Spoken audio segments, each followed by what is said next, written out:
Hello, everybody, and welcome to STOked, the ultimate Star Trek online podcast. My name is Chris. I am Jeremy. Jeremy, welcome to STOked. This is episode 34, everyone, and we're excited you're here because we're so excited. We got a couple of cool things coming up in this episode. Mm-hmm. We're going to have a teaser of some upcoming content directly from some cryptic staff themselves. Mm-hmm. It looks pretty cool. Involves Klingons, too, so that might be a good potential Klingon content edition coming up. We're hoping. Then, in our math segment, we're substituting traditional math.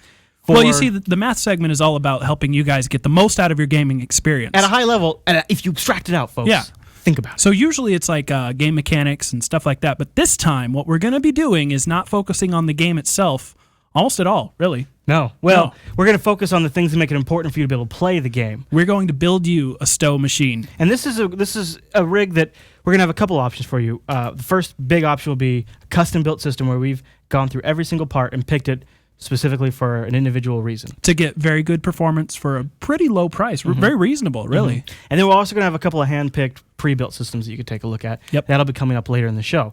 Until then, why don't we jump into some of the teases we've got recently of upcoming content. Of number one on the list would have to be Klingon Hell. Well, yeah, Hell. The Gates of Grathor. Now, I only know... they call it what? The Gates of Grathor? Grathor, and I guess that was in the Voyager episode. Yeah, the Barge of the Dead, which was kind of a terrible episode. I think now that I'm kind of thinking back to that, the way I believe it works is Grathor is like the place you go while your fate is purgatory? Yes, it's purgatory while your fate is being decided. STO, I think, it's the actual afterlife. Yes, and I don't know if the Klingons have a heaven and hell. I think there's just that. Do they get reincarnated if they were good or something like that?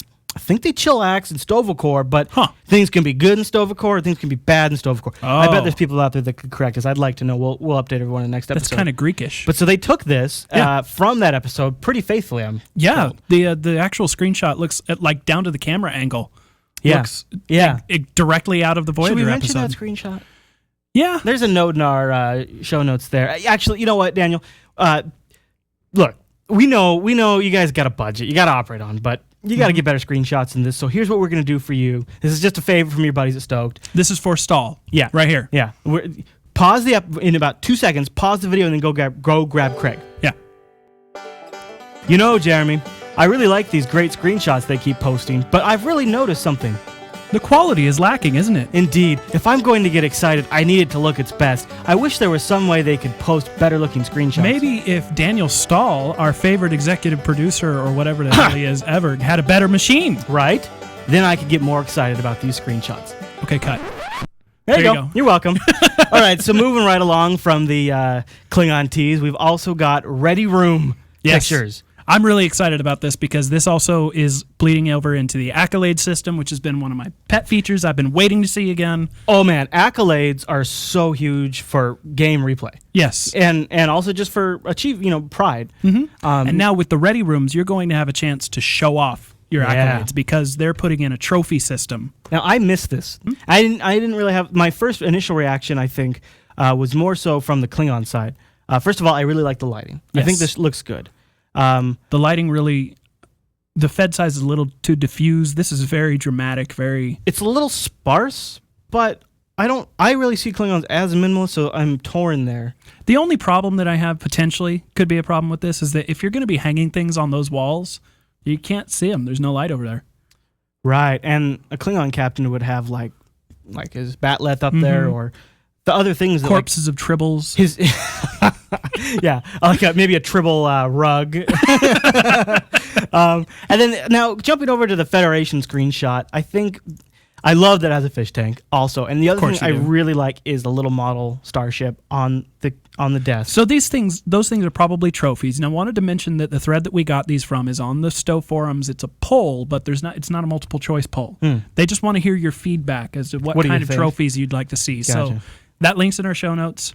Go make your voice be heard. I like the way this looks. I especially like the idea of using the sit emote and then panning the camera around and looking and be like, yeah, that's me. Yeah. I'm a captain. What's up?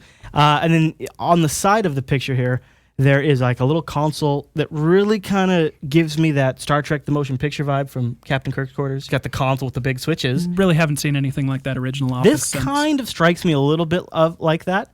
And one of the reasons is the paneling on the wall matches kind of the suede paneling he had in his quarters. So you combine the suede paneling on the wall in here with those controls, and you could totally see like walking over those controls to do boff I wonder management. if you're going to get to choose what your walls look like and stuff like that. I'm sure they'll have different packs and stuff. Very cool. But wouldn't it be cool if those were functional and you could walk over to that and manage your boff skills and stuff like that? Like a boff trainer you'd usually encounter on a space station or something like that? Yeah, that would be cool. I don't think that they're really going that route, honestly. I think that this is just going to be a trophy room. It'd be an easy way to add functionality, though. Sure. It really would be. So that's pretty cool. I likes me the bridges, or the ready rooms. It's Captain's got to have a place to chillax. So let's talk about the patch that came out this week. We've got Terradome, which is the Undine Terradome, the new special task force, came out. I haven't played it yet, and you haven't played it yet. Right? From the reviews I'm reading, honestly, I think I'm going to hold off another week, let them patch it. Because, yeah. We were talking about playing it after the episode. Maybe give it a shot, but I won't be. My expectations won't be very high. Also, we've got the new assimilated accolade. Yeah, you can get yourself a new Borg boss, not the Amazon Borg boss. It's not the chick. And it's not like a redeemed Borg. It looks like the new Borg. It's a dude with the new, like, replaced innards. Oh, I like that. Yeah. I like that. And the only downside is they're not customizable. They always look like that. I want that, though. It's kind of cool. I don't really even care until you tell me that. How do you get the new buff? You have to walk into an assimilation chamber. I would not do that. What's funny is that reminds me. I was just telling Jeremy that I played the mission where you beam down to the planet and you see Dr. Jones, who is a descendant of Cyrano Jones, who brought all the tribbles to K7. Right. So you go down to this planet and he's experimenting on tribbles. It's like he's trying to create the new tribble homeworld. Yeah, and so the place is just covered in tribbles, and so I was avoiding the piles of tribbles everywhere because I didn't want to be nice. You don't want to. I don't want to step on them. Right. They're nice little dudes. Right. I don't want to hurt them. Well, then one time I stepped back into a pile when I was in a fight, and I got a take item thing or whatever it was, and I then realized that I could pick up tribbles and like drops of food and whatever else might be there. So then, of course, from that moment on, I'm stopping at every and every time pile. You step on a pile, they go flying everywhere. This will be the assimilation chambers will be my new tribble pile. You're gonna step into every chamber you can. I want a buff, dude. I want a Borg buff. So yeah. So the other big thing that came out with this patch, though, is memory alpha changes. Now they didn't actually Nothing too major. They didn't really change the mechanics of the crafting system, but they did improve it as far as UI integration, explanations. My favorite tweak is now you can check on the progress of items away from memory. It's really alpha. nice. Yeah. It's still a pretty cruddy little crafting system, to be honest. Which really has led us to our question of the week, which we got an amazing response from everyone so far on the previous questions. If you could build a Star Trek online crafting system, something that fits sort of a Star Trek theme, in fact, bonus points to the question, to the answers that come in that fit within the Star Trek universe, but also could probably fit within the engine frameworks of the game. So, like, using the existing drops that are out there, things like that. If you could come up with an answer like that, we would love to feature that on the show. And try to focus specifically on the crafting functionality of it. I know we've gotten some suggestions in the past of how to do, like, ship interiors with crafting. I'd like to hear more answers to this question. I don't really just mind the crafting. I don't mind having to go to Memory Alpha, too, because I think Memory Alpha looks cool. So I'd love to hear people's feedback, and we'll feature that on the next episode. Send them to STOked@JupiterBroadcasting.com. You got it. Daniel Stahl's been really kind of pushing forward the engineering reports, which I think are fantastic. So he put out an update saying we're thinking about minigames. Not just thinking about them. He confirmed some. We're going to have poker on the lounge on our ship. Oh. You like poker? I like poker. Yeah? I like that. You want to play against other captains or your bridge officers or both? How sweet would it be if you could do just like the ground combat is now? Your boss always 5. Your boss fill in. I want that, Cryptic. And then there's also going to be some sort of medical game that he sounds very Minesweeper-esque that'll help you like heal injuries and stuff like that. So that's kind of a nice thing. And coming in July is Dabo. Dabo, really? I have no idea what Dabo is. It looks like roulette, but we'll see in July. I think the Star Trek experience that was in Vegas for a while that shut down, I think, at the moment, but it's coming back. I think they had a Dabo table at Quark's Bar. Have you ever been there? I've been to Quark's Bar, yeah. Yeah. Had me a warp core breach. Yeah, of course. It's steamy. You got to get it with steams, right? Right. It's got dry ice. There's it's huge. And then the last thing before we shoot out of the news segment is just a heads up. There is an Ask Cryptic thread open, and the catch to this one is there is no catch. Ask your best questions. Party. And they'll pick the best ones and answer them. Yeah. Bonus points go to the ones where the answer ends up being stoked. All right, well, let's go take a look at building a STO gaming rig.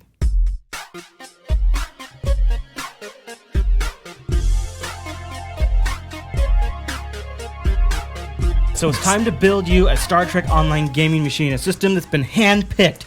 You could almost call it handcrafted. Yeah, I would. You'll handcraft it using the parts we've recommended. These parts... You know what, actually, if you don't feel comfortable building your own machine, and I understand, because a lot of you at home, that's like cutting open your dog or something. Well, it's also just a ton of work. It is. But I want to mention a few things. First of all, we'll have some pre-built systems at the end of the segment. And another thing is that PC Gamer has a PC Builder's Bible. It's on shelves right now. But it's also got a step-by-step on how to put the components in. You know what else is out there? The internet. Check Google. All right.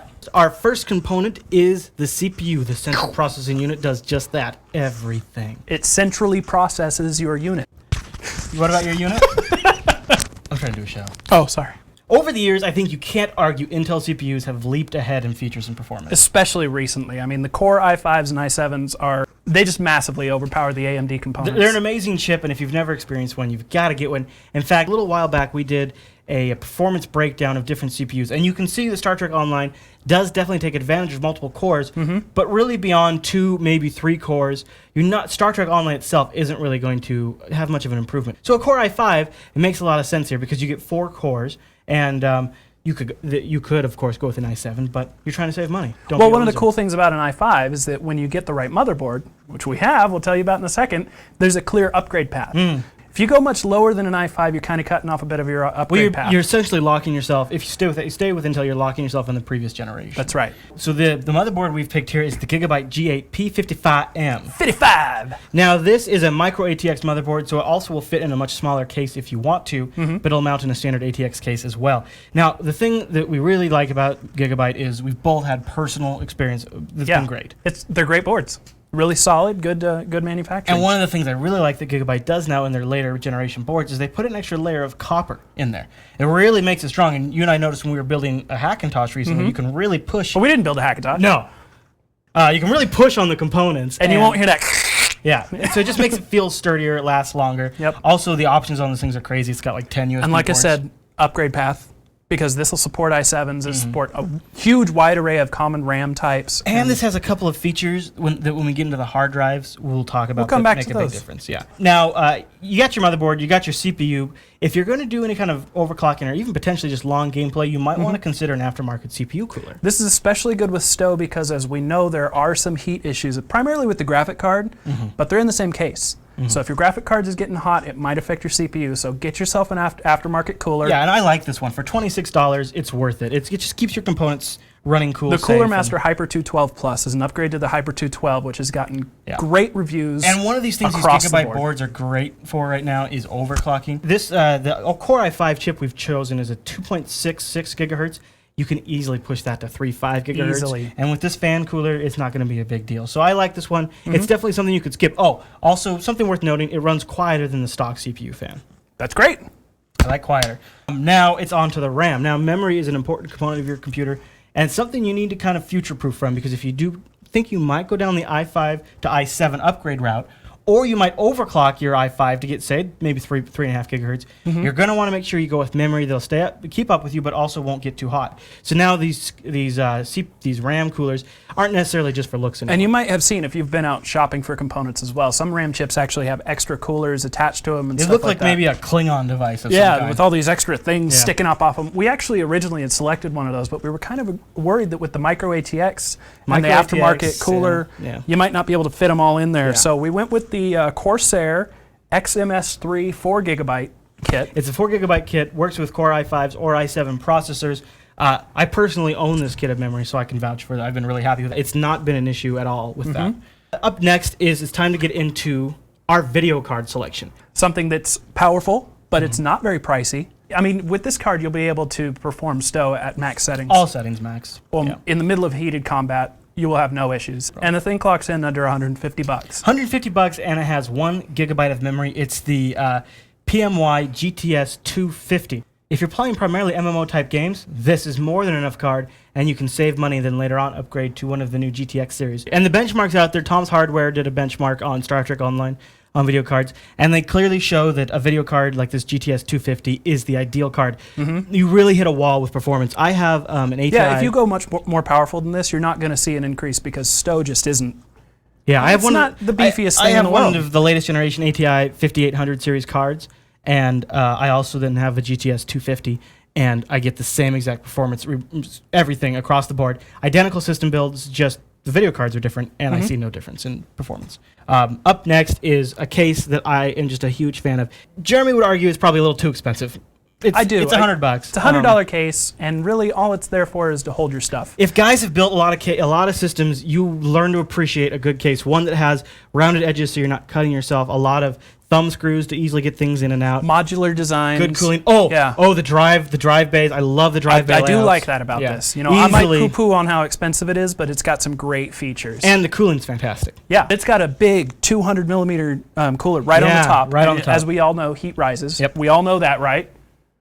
So it's got a fan right on top that pushes all that heat out. Heat math. Now, speaking of heat, something that generates that heat is power. Yeah. So, boy, I've had systems with bad power supplies, and I have just not ever been happy whenever I skim. I just burnt out a system with a bad power supply. Yeah, remember? This is a common problem with people who buy a pre-built from something like HP or Dell, and then they try to upgrade it. Yes. They tend to only put in as much power in those things as they need at that time. It's no good. It's no good. It's no good. We're giving you 700 watts, people. Yeah. 700 watts and OCZ, great brand. Yeah. I really like the modular cable option this thing has. That is fantastic. If you don't need the cable, you don't have to have it installed. Not only for cleanliness, and I'm a little OCD in that department, so you don't have extra cables going all over, but that also increases your airflow. Yep. Because you have less cables, it's just so much easier to work inside the case. It really is. I love it, and it's a great power supply to begin with. Now, the next item was the hardest thing we had to pick. We actually picked two because of it. Yeah, we had to stick to our guns, but we realized a lot of people, it's going to be a controversial item, and that is the hard drive.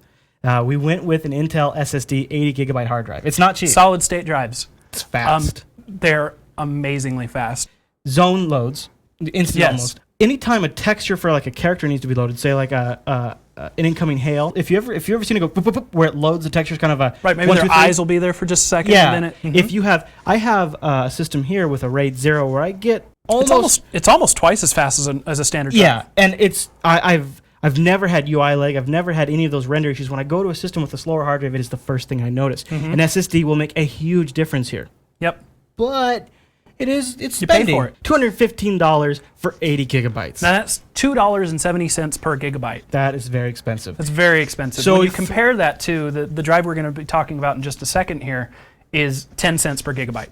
We threw in an alternate hard drive. If you followed hard drives out there, you know the Western Digital Caviar Blacks, kind of the creme de la creme. Whatever it's called. It's delicious. They're delicious hard drives. You'll love them. Caviar? How can you go wrong with that? Now, this Gigabyte motherboard supports what they call turbo mode. It's RAID 0. You combine two drives as one drive. It's not the safest, so back up. Because one dies, you lose both. Or you lose your data. That's another good thing about SSDs is the failure rate is a lot lower. Yeah. Because you don't actually have moving parts. So you could go with the Western Digital 640 gigabyte hard drive. We've got it listed here for $65. It's pretty cheap for 640 gigs. You could buy easily two of them. So you're talking a ton of space, and you're about half the speed of an SSD. And again, you're probably going to hit a ceiling somewhere around that range anyway on performance-wise for STO. Yeah. It's not going to be able to probably take full advantage of an SSD. I totally agree. But SSD is going to get you that and much more. What it basically boils down to is if you've got a little extra cash to throw on a hard drive, this is also, an SSD is not going to wear out anytime soon. They're going to get cheaper, though, and they're probably going to get bigger. Personally, I'm going to wait. All right. So that's about all we have. We have all of these components listed on a custom page we made just for this at jupiterbroadcasting.com/STO. Addition to the pieces that we've already mentioned are also peripherals.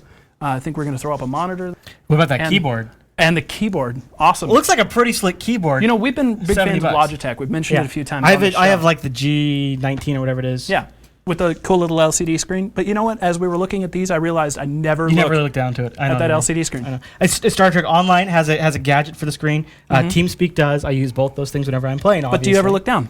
No. So alternatively, we've got a keyboard that's a Microsoft Sidewinder. It's one of their new versions. I like it so much. I just bought one for myself. One of the things I really like about it, hardware macros, and you can do it while in game. Yeah. Like boop boop boop macro that. Backlighted keys and detachable. The number pad. You can detach it and put it on the other side if you want. All right. Well, that's a look at the We're also, STO like I gaming said, going to give you a few links to pre-built systems. Oh, right. Yep. And all of this will be in the show notes, or like you said, jupiterbroadcasting.com/. And you know what? If this has just gotten your brain rolling and you want to go out and buy a pre-built system from some other manufacturer, first of all, price is not everything. So take a good look at things like, especially warranties and DOA. If you get a computer that's dead on arrival, what's your policy for what's your returning policy? Also, just flat out, do not buy a laptop. For gaming, it's just doesn't make sense. You're paying for the luxury of a small screen and a cramped keyboard and hot thighs, and that's just not worth it. No, you can do a lot more stuff with the same category for less money. It's a lot more fun. Yeah.